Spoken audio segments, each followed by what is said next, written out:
All right, welcome to Game of the Week for week number 2 here in the OMFL. Thank you so much for tuning in. It's been a little bit since I've been able to do one of these, but I really want to try to get focused and start spitting these out each and every week. We are in our last game of week number 3, so you'll probably get one of these again late tonight or tomorrow since I'll be probably working from home with this bum leg. If you haven't checked out the latest Press Pass Live, make sure you check that out. !PPL. You'll get to listen to me, Huday, and Dwayne as we kind of break down our predictions for season 75. And I'm bringing back the hot seat. It's been too long since I've been able to do a hot seat. I'd love to bring one of those back. We can do it either type or audio through Skype.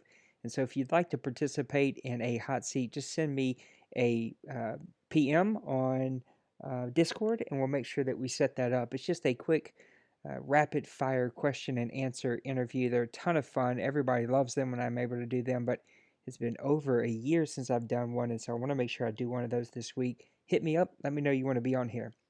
So as we take a look back at our instant classic games of the week for week number 2, I picked the Titans and the Dolphins as they come down to a barn burner, 38-35. The Dolphins win at home. These are two teams that have always been super intriguing to me. The Dolphins tend to really get a lot of nice wins, but then drop some games that you expect them to win.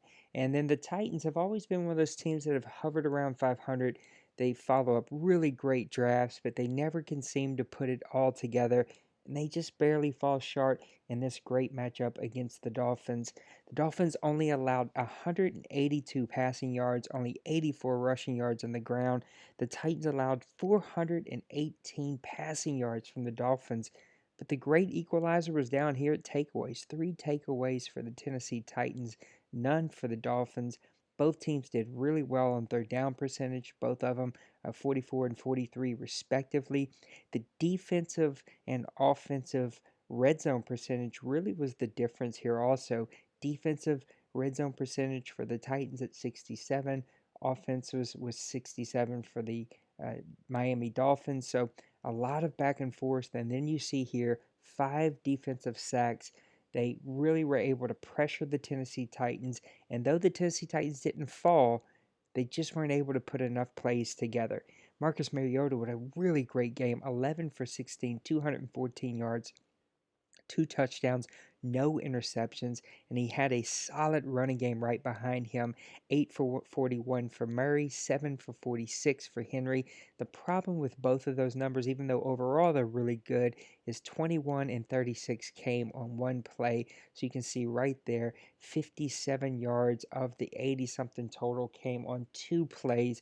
That's just not enough running game to be able to sustain drives. If you look on the other side of the ball, Dahl went 17 of 21, 418 yards, 3 touchdowns. A really good day for Dahl, but he did have the 2 interceptions and not really a whole lot of a rushing game. Only 5 attempts for Williams for 44. Blue had 14 attempts, but only 9 yards. Now, their best running back is suspended, but he'll be back in 2 more weeks, so he should be able to get that player back. Look at Landry, 6 receptions, 234 yards, 3 touchdowns with a long of 88. A huge day for Jarvis Landry. The Tennessee Titans really had no answer for him. Now, if you look at their offense, they really spread the ball around. They found a lot of different receivers. Boyle with a huge 1 reception for 58 yards and a touchdown. So both of these teams are really going back and forth, but you'll see here Collier really kept the Titans in it. He had 1 tackle on the day, but 2 interceptions. Wake still getting it done over there for the Miami Dolphins. 4 tackles with 2 sacks on the day. Another 3 sacks thrown in from Phillips, Suh, and Harris. So, man, they really pressured the quarterback. They got after it. Big plays in the passing game. And just ran out of time for the Tennessee Titans. The Miami Dolphins hold them off. They get a 38-35 victory. And that is your game of the week for week number 2 in the OMFL.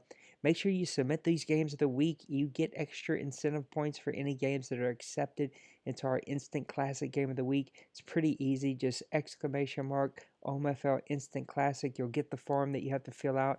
You just want to make sure that it's on YouTube so that we can save it. Give us all the details of what the game's about. We'll make sure that we put it on here. These are the types of games that we want. If you haven't checked out our Instant Classic Game of the Week section, make sure you go check that out. You can actually watch games from the past few years of Madden. The goal is to have every game that is an instant classic, and preferably every bowl game and every playoff game on there, so that guys can go back and watch some classic games here in the OMFL.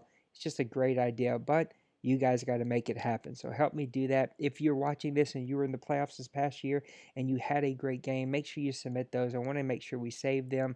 And of course, if you're in the bowl game, make sure I get those too. Ducks, I think you and I talked and you were trying to get me that last one. Or Cincyberg, make sure that you get it to me. So either way, thank you guys for tuning in for the game of the week this week. We're advancing to week number 3 late tonight, and we'll kick out week number 3 Instant Classic Game of the Week. Have a great Sunday.